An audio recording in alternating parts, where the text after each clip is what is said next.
home is supposed to be the safest place on earth. But what if, right now, someone was living behind your walls, eating your food, watching you sleep, and you didn't even know it? It sounds like a horror movie, but it has happened in real life, again and again. Hidden tenants, people who secretly occupy someone else's home. Sometimes they hide in attics, crawl spaces, even inside walls. Only when the homeowner sleeps. They live off crumbs, silence, and luck. Tonight's story follows Sarah, an ordinary woman whose ordinary became something out of a nightmare. And around her story, you'll hear 3 others, real events that prove this terror isn't fiction at all. Sarah was 28, a graphic designer, living alone in a small city. Her life was predictable. Coffee at 7, work by 9, by 10. Netflix. Then came the small things, the kind of details we all overlook. A half-empty juice carton she hadn't touched. Keys moved from the hook. Footsteps faded when she looked up. Old buildings, she told herself, but unease has a way of growing. By the second week, Sarah couldn't sleep. At night, she heard faint breathing through the wall beside her bed. She tried to convince herself it was plumbing, or air pressure, or just imagination, but every night the sound came back. When she mentioned it to friends, they joked, "You're haunted." She laughed, but her laughter felt thin. In 2008, Japan, a man noticed food disappearing from his fridge. He set up a hidden camera. When he watched the footage, he froze. A woman, small, pale, wearing loose clothes, climbed out of his cupboard. She'd been living there for almost a year, surviving in silence while he worked. Police later discovered bedding and a water bottle tucked behind boxes. She told them she needed a place to rest.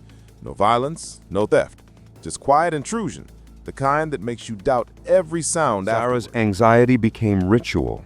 She checked every lock twice. She left lights on when she slept.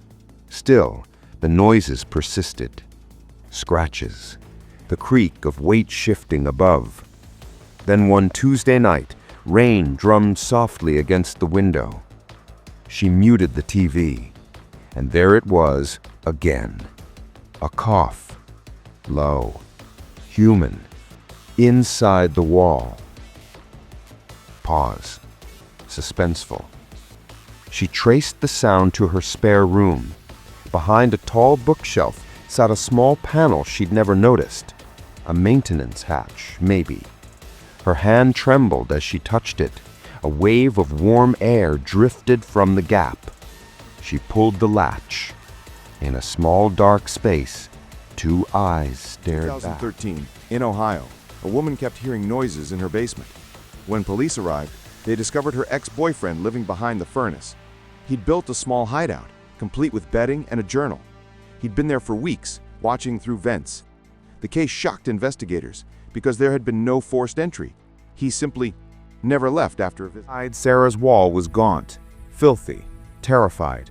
He shielded his face from them. When officers arrived, they dragged him out, silent, except for one sentence. "I just needed somewhere warm." They learned he'd slipped into the building through an shaft months earlier. He survived on her groceries, used her shower, and returned to the crawl space before dawn. Pause. To harm her. But intent doesn't erase horror. In 2016, in the UK, a couple in Leeds heard noises in their attic. They assumed rats until a neighbor saw movement through the skylight. Police found a man living above them, accessing the attic through a loose panel. He'd created a system of pulleys to lower himself into their kitchen at night. No one knows how long he'd been there. The couple moved out within days. These stories share the same pattern. Old homes filled with hidden cavities, attics, false walls, forgotten storage spaces, designed for air and wiring. Yet desperation, obsession, or mental illness turns them into shelter. Pause. Psychologists call it a collision of survival instinct and delusion. For some, it's homelessness pushed to the edge. For others, it's fixation, a need to be close to someone, unseen. And for victims like Sarah, it's the shattering of reality itself. Because once you know someone lived inches from your bed, The silence of your own house never sounds The the same intruder again. was taken away that night. Sarah watched, motionless, as officers sealed the vent he'd used to enter. Neighbors whispered through the thin walls, their faces pale in the hallway light. News outlets called it the crawl space case. Comment sections exploded, half pity for the man, half terror for Sarah. But the story didn't end with his arrest. Weeks later, Sarah moved out. She told friends she still woke up to phantom scratching. Every creak, every flicker of shadow sent her heart racing. She said the worst part wasn't seeing him, it was realizing how long he'd been there without her knowing. Across the world, stories like Sarah's keep surfacing. In Tokyo cupboards, basements, London attics. Different countries, same night, because the most terrifying thought isn't that someone broke in, it's that they never had. They were already inside, and maybe tonight, somewhere, someone is pressing an ear to the other side of a wall. Do you breathe, waiting for silence to This move story again? made you glance at your vents.